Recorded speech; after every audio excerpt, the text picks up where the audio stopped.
আমি ক'ত থাকিম, আমাৰ ভৱিষ্যত প্ৰজন্ম ক'ত থাকিব, আমাক মাটিৰ ওপৰত অধিকাৰ লাগিব। আপোনালোকৰ যিবোৰ প্ৰতিষ্ঠান আছে ৮০% মানুহ আমাৰ খিলঞ্জীয়া মানুহ আপোনালোকে নিয়োগ কৰিব। সহনশীলতাটো আপোনালোকে আমাক দুৰ্বলতা বুলি নাভাবিব, আমাৰ সৰলতাটো আপোনালোকে দুৰ্বলতা বুলি নাভাবিব। আপোনালোকে যে ইয়াত বেপাৰ কৰি আছে, কেলে বেপাৰ কৰি থাকিব পাৰিছে জানে? অসমীয়া মানুহ অতিথিপৰায়ণ, অসমীয়া মানুহ সহজ, অসমীয়া মানুহ সৰল। এতিয়া মোৰ এগেইনষ্টত যে কেছবোৰ দি আছে, মোৰ প্ৰিয় ছবিটা মানুহ আপোনালোক ওলাই নাহিব। আপোনালোকৰ জাতিতকেও আপোনালোকে ব্যৱসায় ডাঙৰ বুলি ভাবিলে। অকল ইয়াৰ থলগিৰি মানুহখিনি আমি ওলাই আহিলো আৰু চৰিতা তছনিৱালক আটাচুৰ নেতৃত্বত হোৱা আন্দোলনত চৰিতা তছনিৱালে ন্যায় পাইছিলে। কথাবিলাক আপোনালোকে গুৰুত্ব দি শুনক। আজি খিলঞ্জীয়াৰ মাটি আপুনি হাইৱে কিনাৰত যাওক, আমাৰ মাটি নাই, চব কিনি লৈছে বহিৰাগত মানুহে। আমি ক'ত থাকিম, আমি ক'ত থাকিম, আমাৰ ভৱিষ্যত প্ৰজন্ম ক'ত থাকিব? আমাক মাটিৰ ওপৰত অধিকাৰ লাগিব। আজি ইয়াত মাৰোৱাৰী সম্প্ৰদায়ৰ মানুহ আছে, আমি ৱেলকাম জনাইছো অহাৰ বাবে। আপোনালোকৰ যিবোৰ প্ৰতিষ্ঠান আছে ৮০% মানুহ আমাৰ খিলঞ্জীয়া মানুহ আপোনালোকে নিয়োগ কৰিব লাগিব, নিয়োগ কৰিব লাগিব। আপোনালোকে ইয়াত আহি বেপাৰ কৰি আছে, আপোনালোকৰ সমাজ জীৱনৰ প্ৰতিটো একো নাই। আপোনালোকৰ শিৱসাগৰ সমাজ জীৱনৰ প্ৰতি কি অৰিহণা আছে? একো অৰিহণা নাই। আপোনালোকে অন্তত খিলঞ্জীয়া মানুহখিনিক দিব লাগিব চাকৰি। কালি প্ৰতিবাদ হৈছে, হাজাৰ হাজাৰ মানুহ। কোনোবাই আপোনালোকক কিবা এটা বেয়াকে কৈছে নেকি? এইটো আমাৰ সহনশীলতা।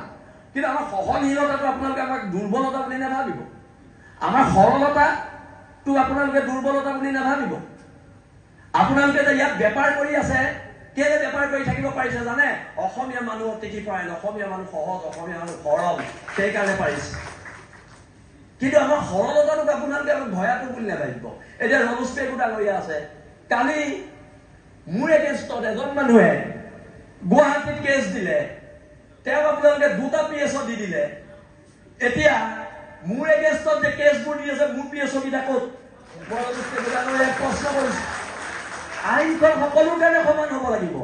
আপোনালোকে বহিৰাগত মানুহ এটাক ধমকি লগোৱাৰ কাৰণে 2টা PSO দি দিলে, মোক চব জেগাৰ পৰা মাৰিম কেছ দি আছে, আপোনালোকে মোৰ PSO কেইটা নাই। এইটো নহ'ব, নিৰাপত্তা মোকো দিব লাগিব, হয় নহয়? মই খিলঞ্জীয়া ভূমিপুত্ৰ মানুহ, মোকো নিৰাপত্তা দিব লাগিব। আপোনালোকে যদি ৰাজস্থানৰ মানুহজনক নিৰাপত্তা দিছে, আৰে ভাই মোক নিৰাপত্তা লাগিব, ৰমেশ পেগু ডাঙৰীয়া, মোৰ অধিকাৰ, মোৰ অধিকাৰ হয় এইটো।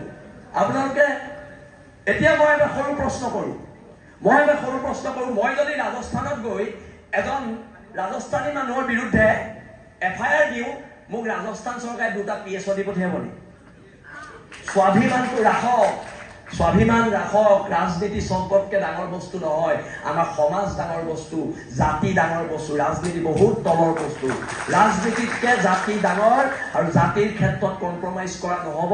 আৰু এতিয়া GP সিং ডাঙৰীয়ালেও প্ৰশ্ন আছে যে আমাৰ নিৰাপত্তাবোৰ কি হ'ব? আৰু তেন্তে এতিয়া দেখোন চব যদি অনা অসমীয়া মানে মোৰ এগেইনষ্টত কেছ দি 2টা PSO পাই থাকে, অসমত আমাক নিৰাপত্তা দিবলৈ পুলিচে নাইকিয়া হ'ব।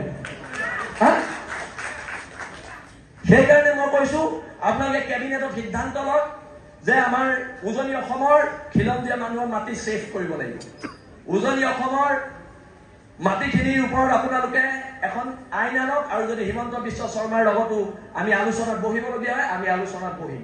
কিন্তু মই পুনৰ কৈছো, আপুনি এজন জনজাতীয় মানুহ, আপুনি অসমৰ থলগিৰি মানুহ। ময়ূৰ বৰগোহাঁই সদৌ অসম তাইৰ ছাত্ৰ সন্থাৰ গৈ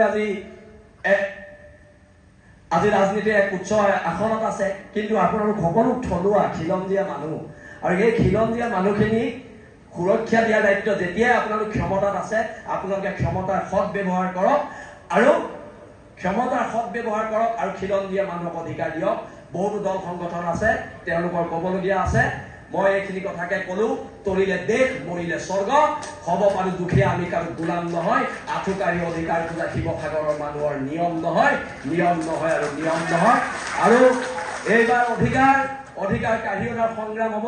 আৰু যিখিনি অনা অসমীয়া মানুহ ইয়াত আছে, আজি আপোনালোকে ৰাজহুৱাভাৱে আমাক ক্ষমা খুজিব লাগিব। ধন্যবাদ। জয় অসম।